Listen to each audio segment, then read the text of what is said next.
T-minus 10. All aboard! You know what a job is? That when people get up in the morning and they go to work. This is Scope of Success, where we bring you business life lessons and throw a lifeline to your career. And now, Brian and James. Welcome to Scope of Success, business life lessons, one interview at a time. I'm Brian, and along with my co-host James, we're your advocates for issues at hand. Hey, James. Hey, Brian. Excellent show today. Super excited. Yep. Bringing back an old favorite. A return. Andrew Tarvin. He has traveled around the country. How many states has he been to? He's been in every state of the union. Oh, right. Okay, so you don't want to give anything away. All right, so you read the notes, which is good. That's his new book. Man, no slouches on this show, huh? It is a slouch-free zone. Sitting up straight. Right. Even our listeners aren't slouches either. Amazing listeners. So Andrew was with us before. Humor That Works is Yes. his company. He's I don't know what he is, a chief humor engineer or something, but a funny guy, and he brings all this funny stuff to work. Right. And he makes other people have fun and do funny things at work. Right. Which is really important. I guess so. Yeah. There was depending on the business you're in, I guess. I don't know. Right. Well, everybody needs a little bit. He'll tell us more about that. Right. Everybody needs a little bit to lighten them up. And don't we have what else we got going on the show? The usual great stuff. We'll have a game with the guest, which I think will be fun, I love and probably some live reads for our sponsors, and some really stimulating and helpful intellectual conversation. Right. Excellent. So what we were talking about before about practicing. Practicing, yes. Practice makes perfect. The age-old adage. You know, it's funny. We were talking before the show a little bit about that time that we did the interview at the Marine Corps, and it was raining there, and it was it was pretty tough day weather-wise, and we were also talking about how we're coming up. I guess we've passed 50 shows. Yeah, we certainly have. Think back to the first show that we did. I remember we were doing some practice stuff at the library, and how hard it was to, get and now we just, we show up, we're not prepared at all, and we don't do any preparation. Or so it seems. Don't tell the listeners that. We prepare, we practice. But the point is it gets better, right? You get better, and it's like learning to swim or something. You get in the pool and you start with the doggy paddle, and then before you know it, you're doing your flip turns, and you're at the Olympics. Right, absolutely. And you know what I think is maybe may throw people a little bit. And is that people are watching performers like comedians, and they seem so polished, and they seem so kind of avant-garde. And effortless. Effortless, right. You see bands, effortless. Yeah. And that ain't working. What they aren't seeing is that these people have been doing it for decades. Right. Well, the actors always talk about, it was an overnight sensation, and it's like, well, I've been, waiting tables for 30 years, so 30 years overnight. Right, yeah. I don't know. They have some quip about that, but... right. Even our listeners, the people listening to us are like, man, these guys are so polished. Right. In podcasting, but... Oh, no. Right. And there is a certain element of talent. I mean, we're God-given talented in our podcasting abilities. Well, that's James's talent. I had to struggle. But we also were given God's gift of hard work. Yes, and, absolutely. And we work very hard. We prepare, I think for probably every hour that we have recorded, there's a solid 15 or 20 hours of preparation and hard work that goes into the show behind the scenes. Oh, wow. Oh, man, I didn't realize it was that much. Wait, you mean you're not doing 20 hours before the show? I owe you a big thank you then. I didn't realize you were putting in that much time. You don't get paid hourly, do you, James, on this? Get paid by the minute. The great ones make it look easy, they right? Do. But the great ones also work very hard. They do. So do not be fooled by people who look so polished and so good. Behind that is a lot of work. Right. And practice. But the other thing is true too. If you see somebody and they're not very good or they're not very polished, that doesn't mean that they can't get better if they practice. If you're truly committed to being good at something and you put in the effort and you put in the work, you're going to get better at it. Yeah, absolutely. Right. Our guest will have a great story about that, doing 50 states. Yeah, boy. Right. Can't wait to hear that curve must have gone up. But before that, we probably got to pay the rent. Yes, we do. Yes. Scope of Success is sponsored by Long Island and New York City's chapter of Project Management Institute. PMI New York and Long Island, the local chapters of Project Management Institute, a global organization of industry leaders and project management professionals. When you join PMI's global organization, you could also join PMI's New York and/or Long Island chapter to get involved with your local project management and business communities. To learn more, visit PMINYC.org in New York City or PMILIC.org in the Long Island area, or you can join both. Definitely join you both. And meet the great. It's such a great networking opportunity. Yep. We just had a meeting now. There's Terry Mitchell, George Lutz. Yep. Who's a great member of the chapter. Friend of the show, I Friend think. of the show. A good friend of the show. Joe Malalia. Great people just to come down, and you already know a few people already. Yeah. So, we're doing the work for you. Come here and you can practice things too. That goes into some of what we were talking about with practice. I mean, you do have an opportunity to come in here and volunteer and do some work that you might not be doing at your day job or your office job and practice that. And you know what? And it's practicing networking too, which Yes, is also a skill. absolutely. I mean, how many times do you go up and introduce yourself to somebody? Yeah, a lot of times, and that's a very, very good point. I remember maybe my first PMI meeting. You come in and you don't know anybody, and Right. it's like, oh, what do I do? And now you can having been involved with the chapter, of course, it's easy to come in here. But I do go into other places where I don't know anybody, and you're right, it's much easier having that skill of being able to go up and introduce yourself and talk to somebody and carry a conversation. Right. I went up to somebody the other day and I introduced myself, and he goes, "Oh, that's great. I'm your waiter." It's nice to meet you. But thank you for introducing yourself. Yeah. But, it's. I don't know. Well, listen, we don't want to take up all the yucks. If everybody didn't turn off by now, hold on a second. We've got the room warmed up for our guest. Right. So I want to welcome to the show Andrew Tarvin. Great to have you back on the show. I'm actually holding his book, The United States of Laughter. Amazing book. Beautiful book. It's a beautiful book, Andrew. Super excited to have you. Thanks for being on the show. Thank you for having me back. It's exciting to chat with you guys. Yeah, well, welcome. So one of the things that really stuck in your book, which I don't know if it'll ever get out of my head, is Chicken Fettuccine Alfredo burrito. Oh my! If there's not a patent on that, I'm calling LegalZoom right now and getting that covered. The wonderful taste of Montana. Yeah.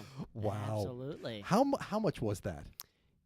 Cost-wise, Yeah, it how was much- like yeah. it was like $8 maybe. It was very Now you say cheap. cost-wise. Did Is it there- cost you something else, like your I soul? mean, yeah, it cost me an afternoon of digestion. Right. It cost me a Your little bit pride. of like pride, yeah, for it. But no, it was delicious. It was amazing. That's like awesome. And it was at a place called La Pria in Bozeman, Montana, and they had they considered themselves a world fusion, and it's like I ate there and I was like, this is what is great about America. Absolutely. World Right. Fusion Right. burritos. World fusion burritos, but the combining of cultures. Like I meant, like Yeah, metaphorically, right, it's what's right. great. Like because Yeah. it's combining, chicken fettuccine Alfredo of like Italian heritage. I would assume. I don't know if that's accurate or not. And burritos of Mexican culture, maybe. Right, That's at least what we yeah. think. But it's like it was amazing, and you get it in Montana. So That's why not? awesome. So tell us how all this started, because this is just an amazing journey that you had with this. Yeah, so the reference to the delicious burrito is in the book, and basically I lived as a nomad for 18 months, and in the first 12 of those months I decided to speak or perform in all 50 states. Now, where'd that come from to do that? I'm an engineer, so I love checklists. Right. I love completing things. I've always been that way, whether it's projects I've always wanted to complete, or if it's like a binge watching. I binge watch a lot of stuff because I Right. start something and I'm like, I've got to finish this. Yeah. And you feel like a sense of accomplishment. And so when I was traveling, I was like, I need a checklist. I need a goal. And so it's 50 states, and I eventually want to speak on all 7 continents as well. Wow. Now, when you told people about this, what were their reactions? Most people were like, why? Right. And then also how? Yeah. But those are the roadblockers. Yeah. But a lot of them were like, kind of like, I've always wanted to do something like that. A lot of Absolutely. people were very supportive, and that's what made the travel so enjoyable, was reaching out to different people and different networks, part of PMI, and some improvisers and stand-up comedians, of connecting with people. And it's amazing when it's like, hey, I don't know you, but we're connected this way, and I'm going to be in this state and city. Right. Could you give me a recommendation? Can I sleep on your couch? Can you hook me up with, like, do you know of any shows I could do? Like, Right. people were so welcoming and open. So did you drive? Was this a driving trip? It was a lot of driving. It was a lot of flying. So in the 18 months, I did 160,000 miles. Majority of that was 160,000. What did you say? 160,000. That's equivalent to 6 trips around the globe. Well, I think you Are melted those, my are those mind. air miles? A lot of them are the highest percentage is air miles, so a lot of it was flying to different places. Then there's also, Whoa. like, my brother and I did a 14-state road trip in the middle of the country, and that was like 7,000 miles in, I think, 14 days or something. So that was all driving. So it was a mix of plane, trains, automobiles, and Right. one ferry. I took the ferry from New York to Hoboken. Oh, okay, There you right. go. A boat in there. Some people say that's a foreign country. Yeah. Now, to me, the logistics of this must have been amazing. How did you handle the logistics? Were you constantly, like, on the phone making arrangements and getting connections and It was booking things? A And lot of emailing, a lot of Google searches, and that's the beauty is, like, between Google Maps and Airbnb and hotels and that kind of stuff, it was all still relatively last minute. So I would book an event for speaking. So, like, whether it's a training event through Humor That Works or a keynote speaking event, I would book something like that, and then it'd be like, all right, what are the places close to that I can go to? Like, what other states can I hit? What other cities can I go there to? you go. Right. And then I would Google, because the goal was to speak or perform, I would then just Google, I'd be like, open mic comedy South Dakota.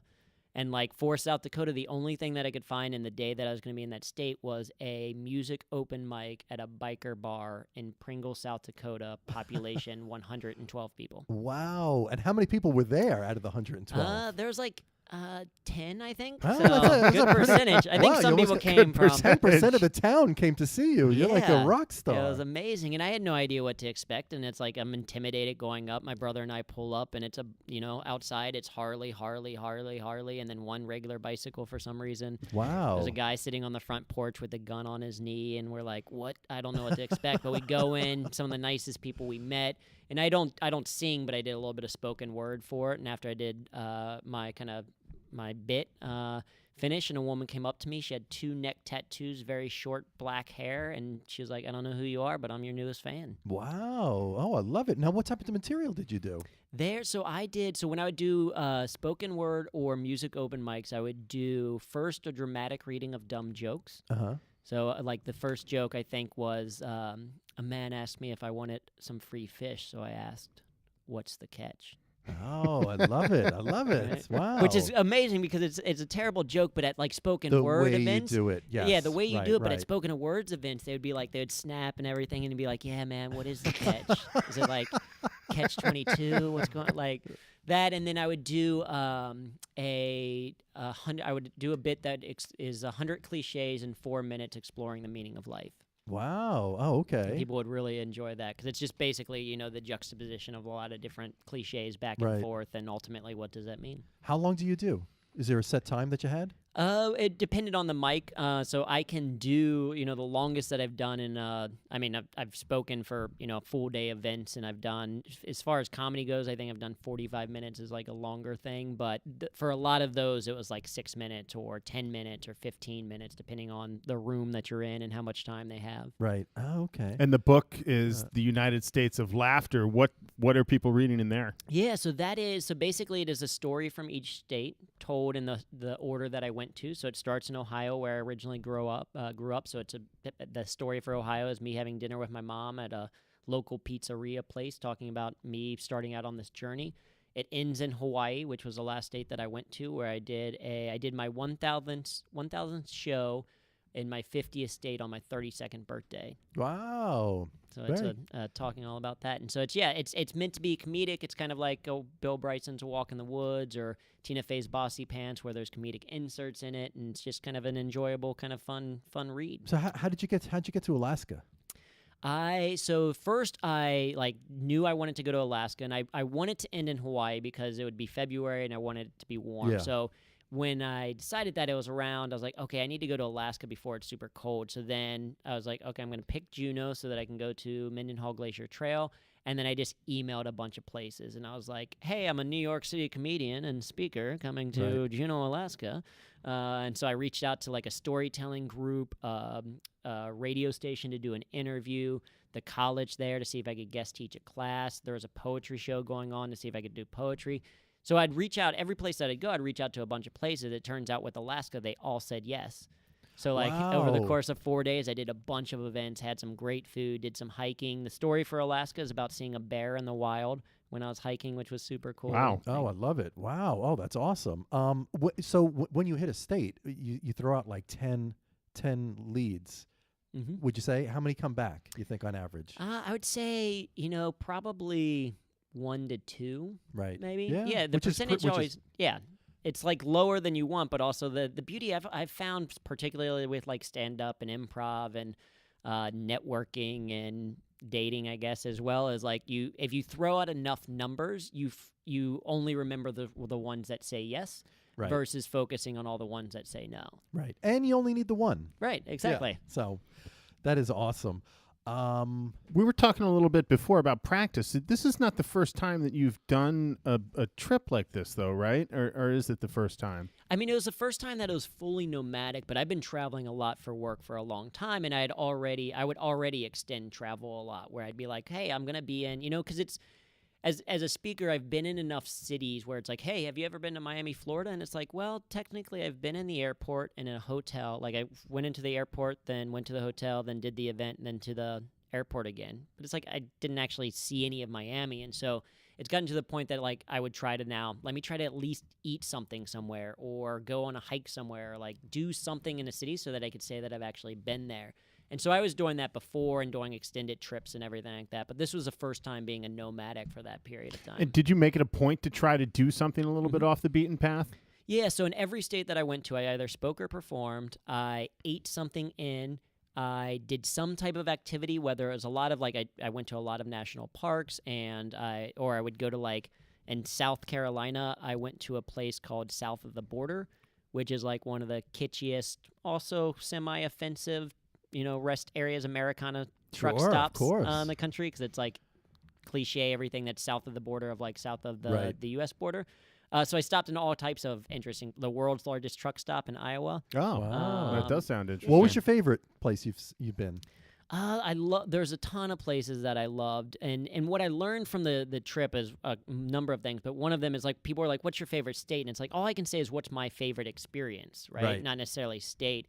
But one of them was performing at the Dale Valley Winery in Iowa, which was a small town of about 1,700 people and incredibly nice people. And after I did the performance and everything, people came up and they gave us recommendations of where to go when I was in Nebraska and other states. And one woman was like, hey, you can come and stay with us anytime you come through Stewart, Iowa. Again, we have an extra spare bedroom. We have dogs that you would love. We'll feed you, all that kind of. And it's like that's amazing. We had met them for like 2 hours. Right. The connections you must have made are amazing.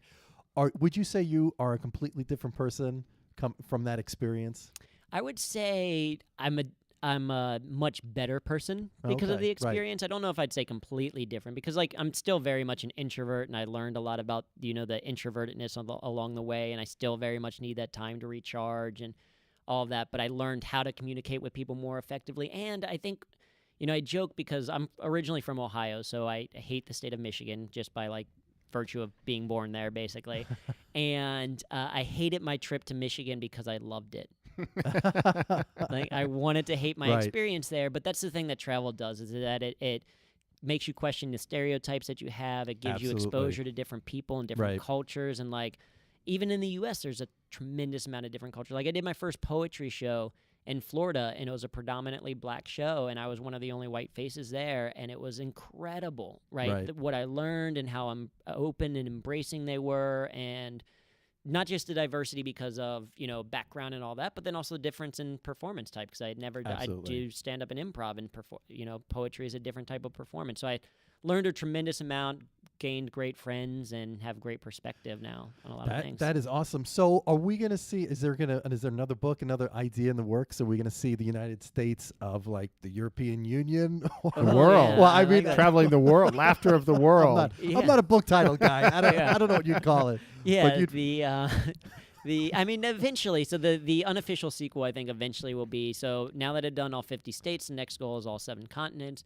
and then after that, it'll be 50 countries. And I think once I hit 50 countries, maybe I'll do 50 countries, 50 stories, because I've already collected some from some of the countries that I've been to. And maybe then, if we believe Elon Musk, maybe another planet. Yeah. Oh, there Right? you go. There you go. Jump on Galaxy Mars. of laughter.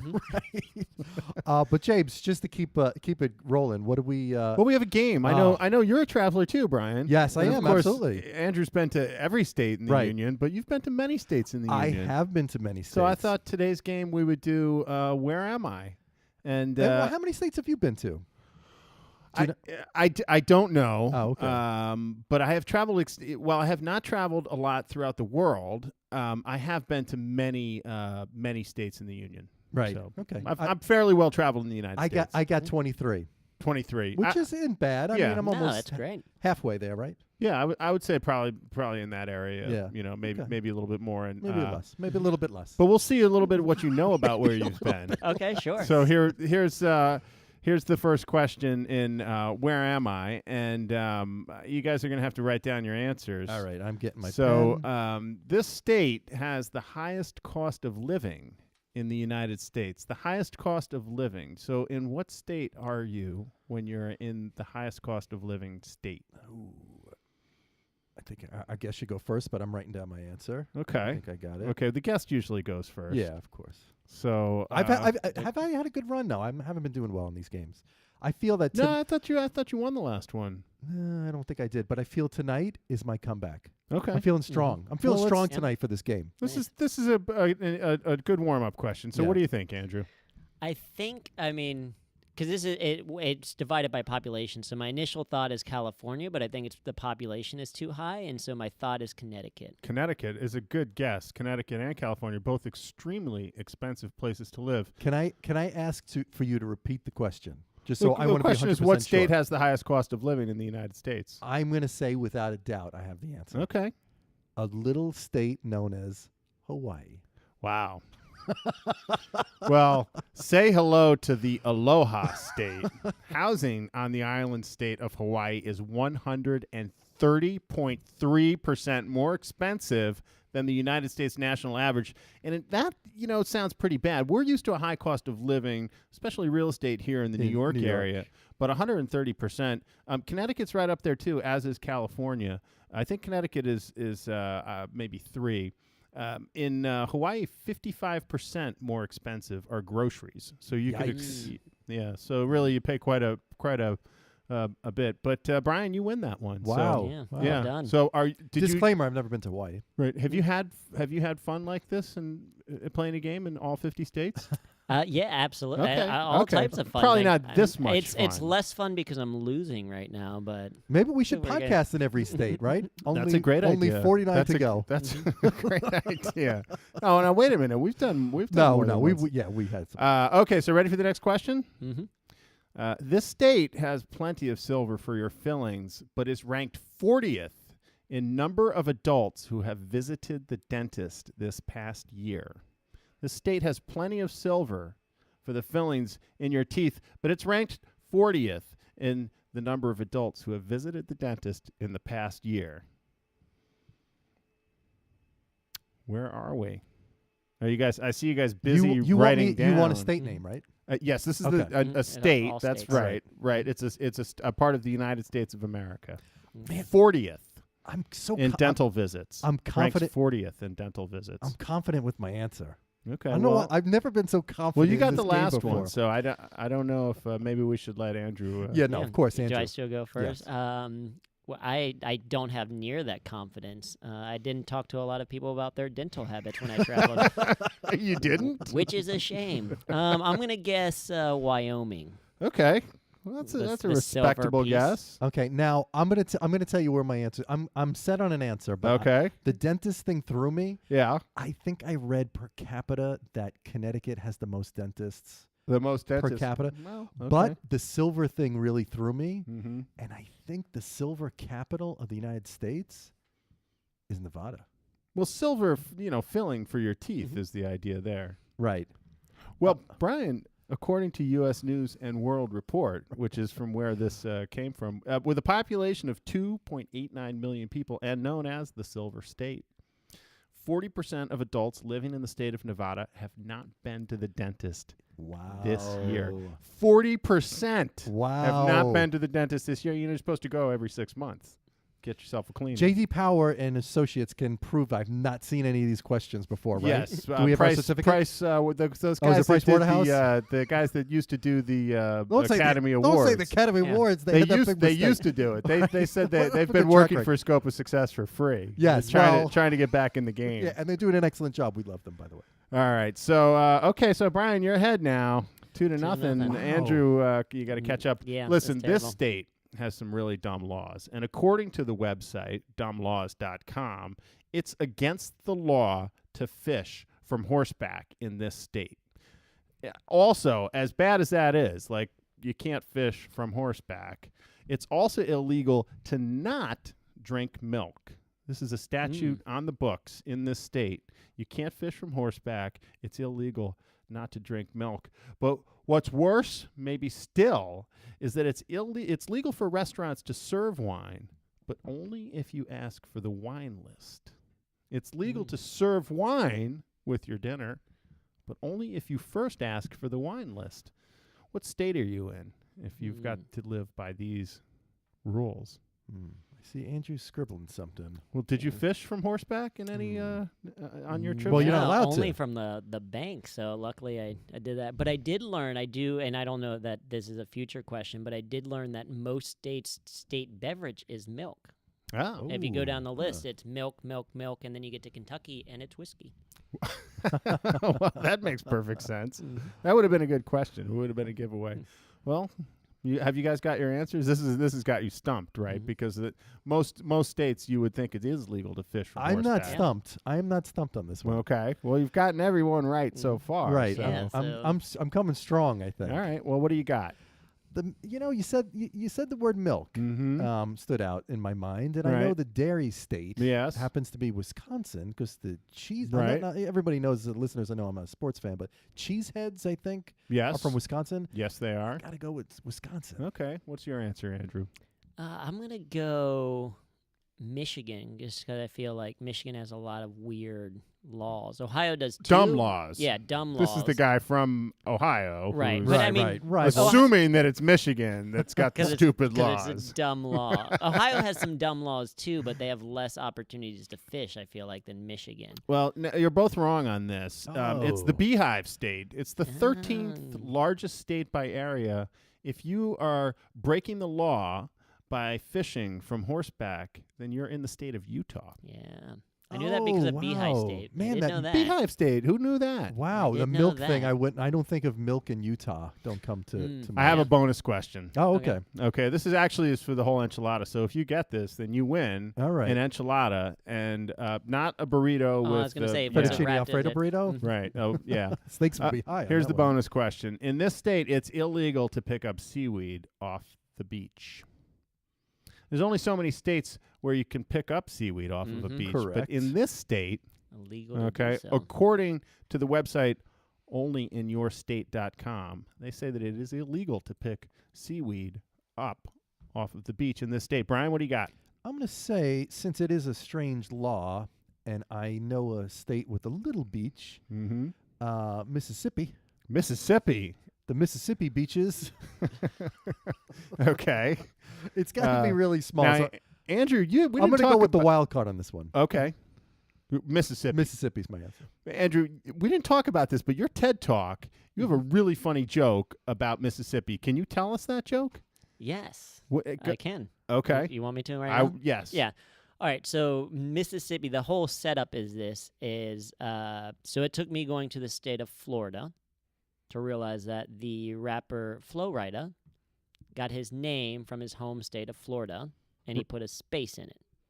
Right? That's amazing to me. It is Right, amazing. That is right? amazing. Yeah. And so in comedy, there's this idea of if this is true, what else is true, right? It's a way to build comedic ideas, and once you have a premise, to build additional ideas. So my thought is that other places should do that. Like, I feel like there should be a Hispanic travel agency called De La Ware. and I Get feel it? like You get Delaware? I Yeah. get it. Delaware. Delaware. Right. And I feel like there should be a female internet detective in Biloxi who goes by Mrs. IPPI. Oh, I love it. Isn't that great? That is great. That's people. Listeners have to go and look for on your website, Humor That Works, and also andrewtarvin.com. The latest TED Talk. You've done other TED Talks, I've done right? 2, yeah. 2. This is your latest. It's terrific. Funny, and it's Thank funny you. as tweets too. It's yes, really terrific. Well, back to the game. Where is it illegal to pick up seaweed off the beach? You got a guess? I'm going to go with Flowrider. Okay, well, you're both wrong. Oh. This was a trick question, which is why it was a bonus question. It's the Granite State. The Granite State, New Hampshire, has something on the books where it's illegal to pick up. But it's a trick question How because much shore is on? who even thinks of New Hampshire as being on the ocean? don't- But it is. You don't think it. Yeah. I want to thank our guests. We're out of time. It's been great. Thank you, Andrew, for coming in. It's Absolutely. been amazing. Thank you so much How, for how having do me. we how do we get your book? Everybody's going to want this. Yeah, so it's United States of Laughter. It's on Amazon. It's in print, Kindle, and audiobook. So if you want me to read you stories while you drive or go Oh, to sleep, wow. I'll read it to you Oh, very in the cool. audiobook version. And just a quick shout out. It's called The United States of Laughter because the biggest thing that I learned when traveling to all these places was that no matter kind of what we see on the news and kind of how divisive things seem to be, it does seem that there's one thing that still unites all Americans, and that's laughter. And that's what I found with connection through comedy as I went around. So that's the whole point I of it. love it. Very true. And your website again is? It's humorthatworks.com for the humor style of training, which we talked a little bit about. And Right. then if you just want to see my pretty face, it's andrewtarvin.com for keynote speaking and comedy. And what about Twitter? At Drew Tarvin for all social media stuff. So yeah, mostly puns. So if you Oh, that's easy. Wow. if you love that the pun jokes that I talked about, And I that's do. all it I is. love them. Yes, I follow it and I love it. We'll put all those on our show notes as well, so everybody can check that out. Thanks again for coming in. Thank you, Amazing. Andrew. Want to thank our listeners. Please share this with a friend. How great was this? It was Don't- great. don't keep this a secret. Special thanks to George, our guest, George Lutz. George Lutz was our show Thank you producer for being today. here. Thank you for coming in. Follow us on Twitter, subscribe to us on iTunes, share with a friend, and leave positive feedback. Come on, you know you could do it. 5 stars. 5 stars. 8 stars. I'm Brian. I'm James. This is Scope of Success, and remember, Keep doing the work. keep doing the work. Scope of Success is brought to you by PMI Long Island, the Project Management Institute of Long Island. For more information, visit pmilic.org.